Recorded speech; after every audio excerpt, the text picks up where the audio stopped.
మీరు మీ అభిమాన shows and serials TV కన్నా ముందు ఈటీవీ విన్ యాప్లో చూడండి. Download and subscribe to ETV win app. 99 రూపాయలు మాత్రమే.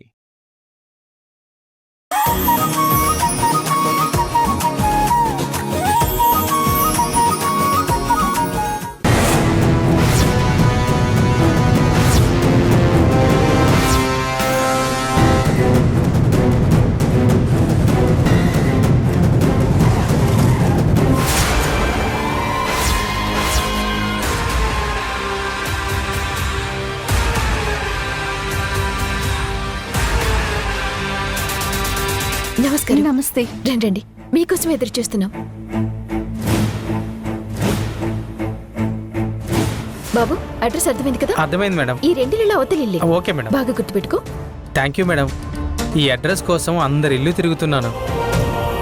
అందరూ కసురుకొని పంపించారు, కానీ మీరు మాత్రమే నవ్వుతూ అడ్రస్ చెప్పారు. Thank you so much madam. చూసారా, దేవకి కూతురు అచ్చం దేవకిలాగే ఉంది.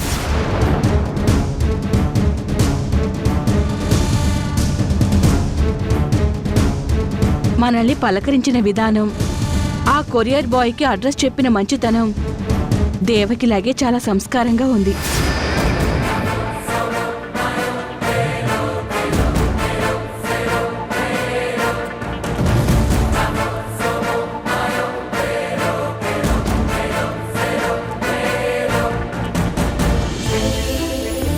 హాయ్ దేవకి.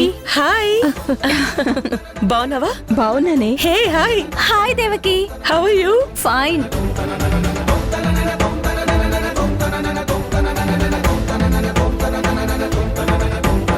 దేవకి, ఇప్పుడే నీ కూతుర్ని చూసాం. ఎంత బాగుందో తెలుసా? ముందు నువ్వే అనుకున్నావు.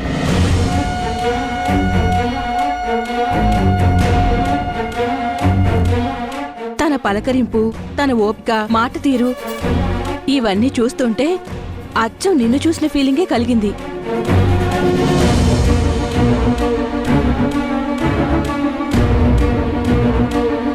అయినా దేవకి కన్న కూతురు అంటే దేవకిలా కాకుండా ఇంకెలా ఉంటుంది? నెమలి కడుపులో కాకి పుడుతుందా? నెమలే పుడుతుంది.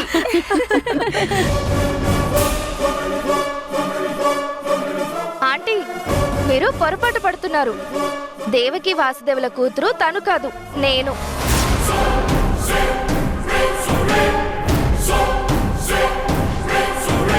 మరి తను కాదా? తన పేరు రాధ, మా ఇంటి వర్కర్. నేను గాయత్రిని, దేవకి కూతుర్ని. సారీ దేవకి, ఎందుకో తన్ని చూడగానే నువ్వే గుర్తొచ్చి అలా అన్నాను. గాయత్రిని చూడక చాలా రోజులైంది కదా, ఏమనుకోకు దేవకి. అయ్యో, అనుకోవడానికే ఉంది. గాయత్రి, ఆంటీ వాళ్ళని లోపలికి తీసుకురా. పదండి. రండి. సరే పదండి. రండి.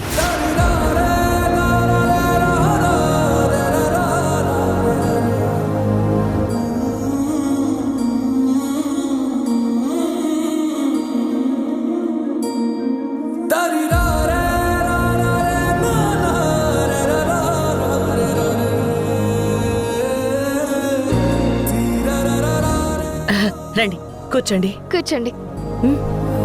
కూర్చో.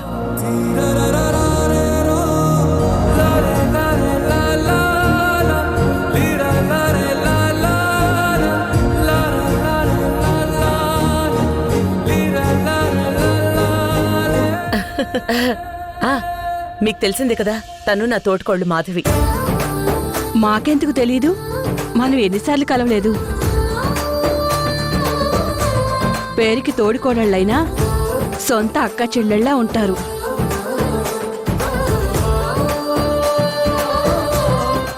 ఎక్స్క్యూజ్ మీ, మీరు మాట్లాడుతూ ఉండండి. నాకు చిన్న పనుంది, వెళ్ళేసి వస్తాను. వీళ్ళు నా ఫ్రెండ్స్ అండి, నేను చూసుకుంటాను. మీరు వెళ్ళరండి. అలాగే. అన్నట్టు ఇప్పుడు చెప్పండి, ఏం తీసుకుంటారు? Coffee, tea, juice, cool drinks? ఇప్పుడు అలాంటివేవి వద్దు దేవకి. కాసేపు ఆగితే అందరం కలిసి భోంచేస్తాం కదా. ఇప్పుడు అలాంటివేమీ వద్దు దేవకి. కాసేపు ఆగి అందరం భోంచేద్దాం. కాసేపు నీ కూతురుతో మాట్లాడదాం. అలాగే తమర ఆజ్ఞ మేడం. ఇలా రామా. నీకోసం మీ అమ్మ ఎన్ని సంవత్సరాలు ఎంత తప్పించిందో మేం కళ్ళారా చూసాం. మేం కలిసిన ప్రతి సంవత్సరం దేవకికి ఎన్ని ఉన్నా నువ్వు లేవన్న లోటు ఎంతో ఉండేది. తను మాతో ఎంతో ఆనందంగా ఉన్నట్టున్నా తన గుండె లోతుల్లో కన్న కూతురు కనిపించట్లేదన్న బాధ లోపల మండుతూనే ఉండేది. చుట్టూ మేమంతా ఉన్నా తన మనసంతా ఎక్కడ ఉన్నా నీకోసం వెతుకుతూ ఉండేది.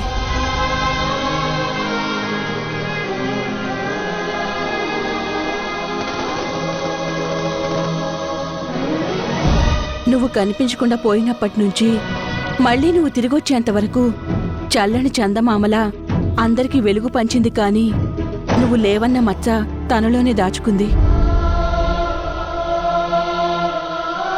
ఇన్ని సంవత్సరాల గెట్ టుగెదర్లో ఈరోజు మీ అమ్మని చూస్తుంటే ఇప్పుడు పరిపూర్ణమైన దేవకిలా కనిపిస్తోంది.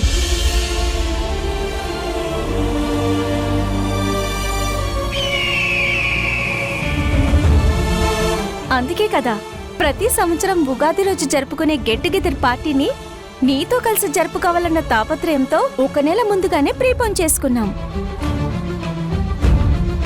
నువ్వు తిరిగొచ్చావన్న విషయం తెలుసుకోగానే అందరము కలుసుకోవాలనుకున్నాం. కానీ అందరికీ ముందున్న షెడ్యూల్స్ అన్నీ క్లియర్ చేసుకునేసరికి ఇదిగో ఈ రోజు అయింది. అయినా నెల రోజుల ముందుగానే కలుసుకున్నాం కదా, అందుకే చాలా హ్యాపీగా ఉంది. అమ్మ ఫ్రెండ్స్ అందరూ ఆ దొంగ సత్యని గాయత్రి అనుకుని ఎంతో ప్రేమ ఆప్యాయత చూపిస్తున్నారు. నిజానికి అవన్నీ దక్కాల్సింది నాకు కదా.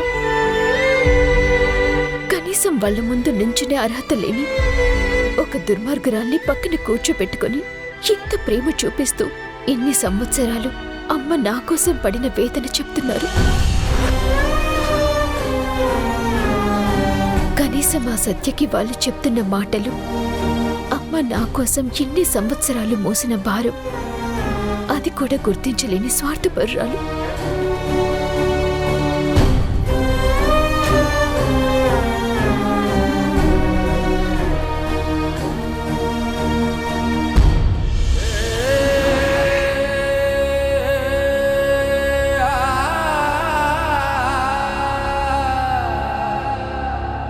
రాధా, ఏమైంది రాధా? ఎందుకు ఏడుస్తున్నావు? చూసావా మనోహర్, నేను కనిపించని ఎన్ని సంవత్సరాలు అమ్మ ఎంతలా బాధపడిందో చెప్తుంటే ఇప్పుడే వెళ్ళి అమ్మని హక్ చేసుకొని తన బళ్ళో పడుకొని ఎన్ని సంవత్సరాలు నా వల్ల పడిన అమ్మ బాధని ఓదార్చాలని నా మనసు ఎంతో కోరుకుంటోంది. కానీ నా దురదృష్టం ఏంటంటే అమ్మకి నన్ను దూరంగానే ఉంచుతుంది. ఏ రక్త సంబంధం లేని కన్ను పేగు బంధం విలువ ఆ సత్య అక్కడ కూర్చొని తనది కాని స్థానాన్ని అనుభవిస్తోంది. అర్హత ఉన్న నేను ఆమెడు దూరంలో ఆగిపోవాల్సి వచ్చింది.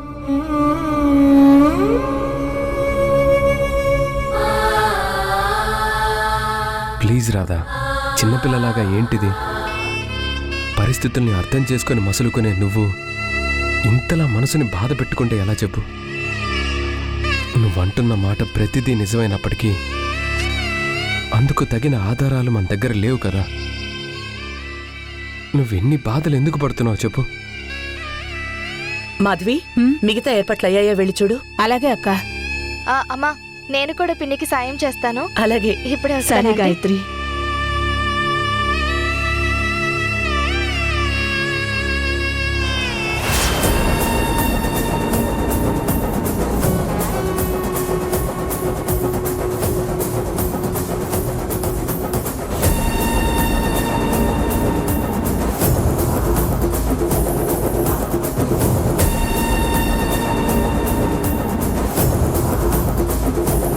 నాన్నమ్మకి మందులిచ్చే టైం అయింది.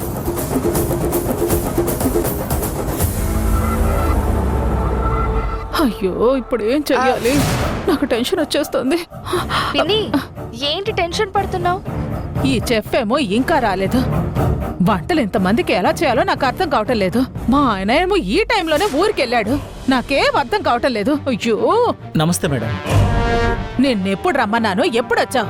చూసావా టైం ఎంతైందో? సారీ మేడం, ఒంట్లో బాగోలేక డాక్టర్ దగ్గరికి వెళ్ళొచ్చాను, అందుకే లేట్ అయింది. అయినా మీరేం కంగారు పడకండి. మీరు అనుకున్న టైంకి మీరు చెప్పిన ఐటమ్స్ అన్ని టేస్టీగా చేస్తాను. సర్లే వెళ్ళు.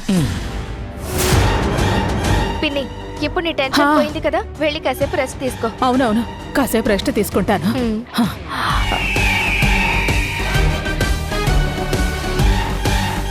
ముందు ఇక్కడ జరుగుతున్న డ్రామా అంతా భ్రమరాంబ గారికి చెప్పాలి.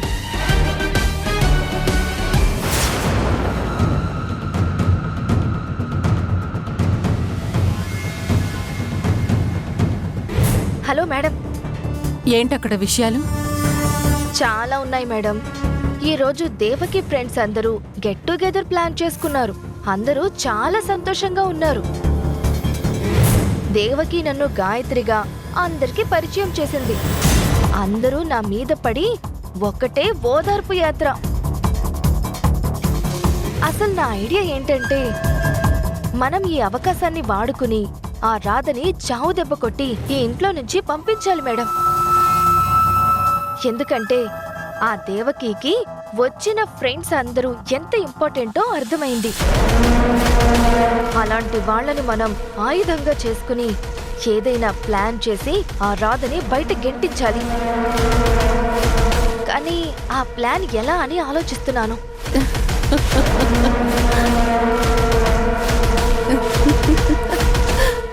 అదేంటి మేడం, నేనింత సిన్సియర్గా సీరియస్గా చెప్తుంటే మీరు నవ్వుతున్నారేంటి?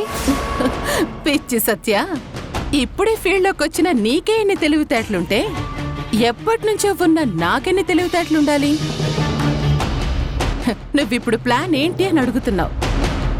నేను ఆల్రెడీ ప్లాన్ ఎగ్జిక్యూట్ చేస్తున్నాను. అవునా? ఏంటి మేడం అది?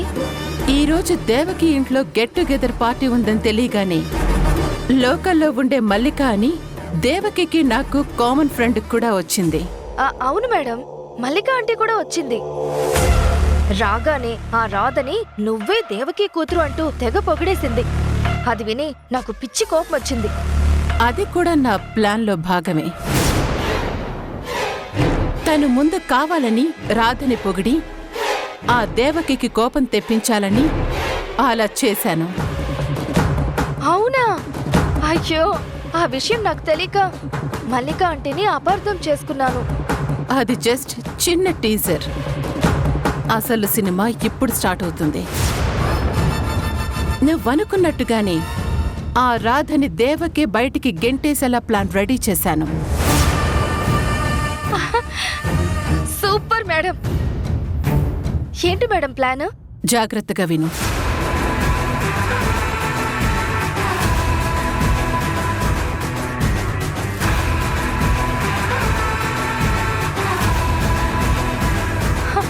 ప్లాన్ అదిరిపోయింది మేడం.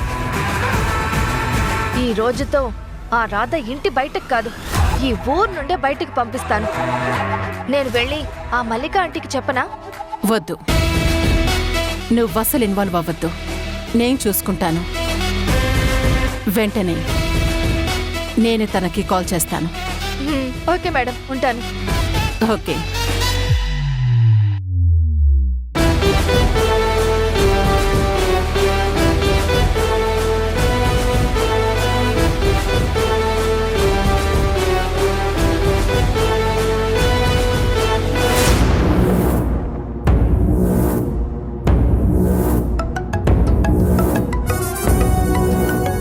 ఎక్స్క్యూజ్ మీ, ఒక important call. Oh, carry on.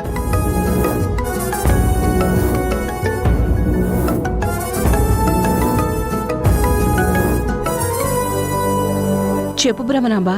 నేను చెప్పినట్టు ఈరోజు ఎలాగైనా రాధని బయటికి గెంటించాలి. ఏం చేయాలో చెప్తాను విను.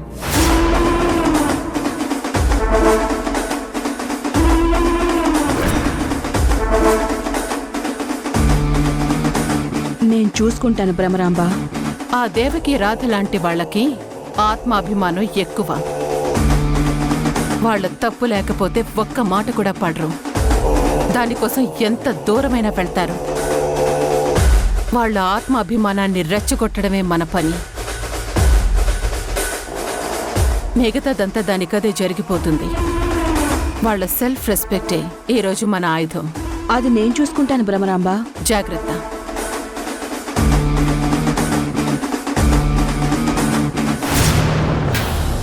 భ్రమరాంబ గారు నాకంతా చెప్పారు. ఇంతకీ ఆ రాధ ఎక్కడా? అదిగో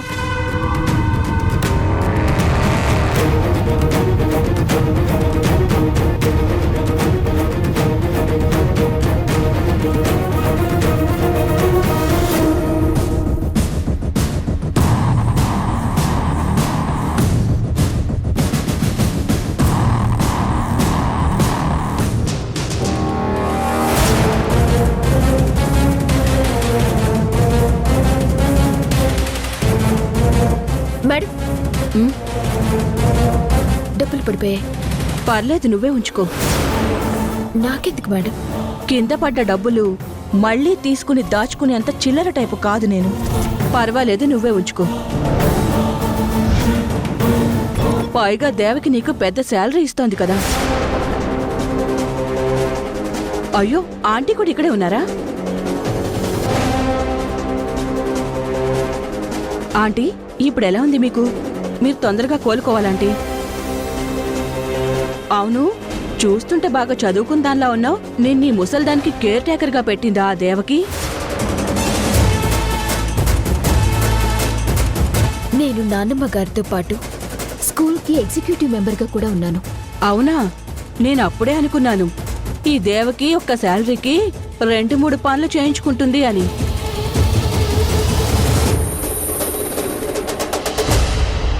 ప్లీజ్ మేడం, మీ డబ్బులు మీరు తీసుకొని వెళ్ళిపోండి. చెప్పాను కదా, దేవకి ఇచ్చే డబ్బులు నీకు సరిపోవు అని. నీ దగ్గరే ఉంచుకో. అయినా నీకొక విషయం తెలుసా? ఈ దేవకి పెద్ద ఫ్రాడు.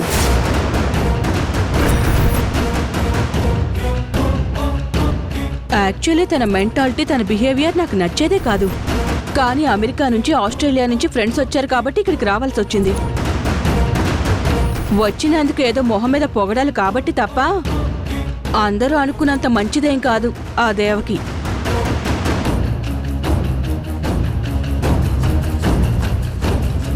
అవన్నీ నాకెందుకు చెప్తున్నారు మేడం? నువ్వు ఎవరి దగ్గర, ఎలాంటి వాళ్ళ దగ్గర పనిచేస్తున్నావో తెలుసుకోవాలి కదా, అందుకని చెప్తున్నాను. అసలు నీకొక విషయం తెలుసా? మా 3 ఫ్రెండ్స్తో పాటు మాకు ఇంకొక క్లోజ్ ఫ్రెండ్ కూడా ఉండేది.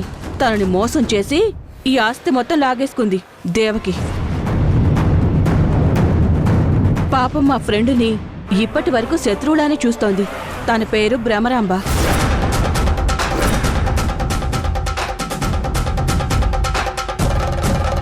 మీరు భ్రమరాంబ ఫ్రెండా? ఓహో, నీకు భ్రమరాంబ తెలుసా? తెలిసే ఉంటుందిలే, ఎందుకంటే ఆ దేవకి భ్రమరాంబ పెద్ద క్రిమినల్ అని నీకు చెప్పుంటుంది. కానీ అదంతా అబద్ధం. నిజానికి ఈ దేవకి పెద్ద క్రిమినల్.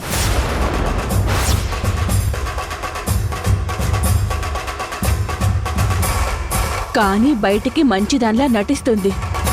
ఈ దేవకి చేసిన పాపాలు అన్నీ ఇన్ని కాదు. ఏ పాపం తగిలిందో అందుకే తన కూతురు 20 సంవత్సరాలు దూరంగా ఉండి నరకం అనుభవించింది. చేసిన పాపాలు ఊరికే పోతాయా? కానీ చూసావా, కూతురు తిరిగొచ్చిన ఆనందం లేకుండా అమ్మాయిలు విదేశాలకు అమ్ముతూ మొగుడు అరెస్ట్ అయ్యాడు. ఈ కుటుంబమే పెద్ద చీటర్స్ కుటుంబం.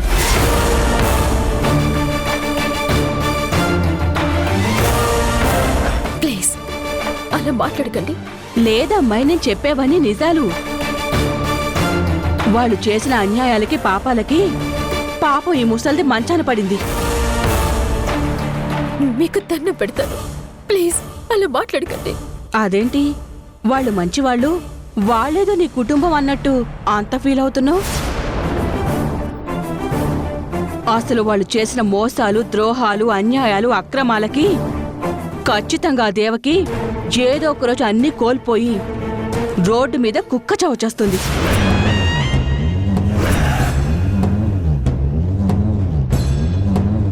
ఇంకొక్క మాట మాట్లాడావంటే రాధా!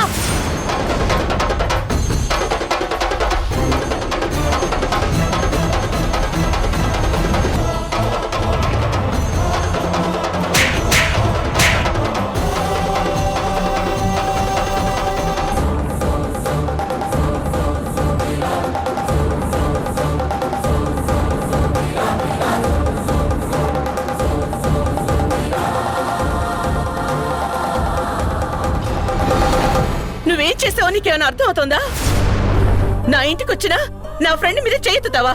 ఎంత ధైర్యం నీకు? అది కాదు మేడం, అసలేం జరిగిందంటే చాలు, ఇంక నాకేమీ చెప్పొద్దు. చేసిందంతా చేసి ఏవో పిట్టి కథలు చెప్పడం నీకు బాగా అలవాటైపోయింది.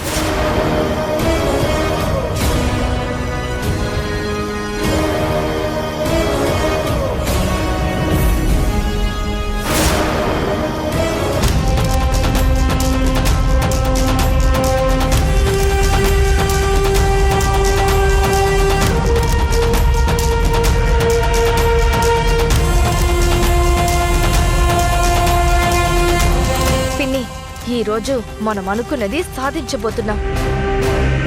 ఆ రాధని బయటకి గెంటెయ్యబోతున్నాం.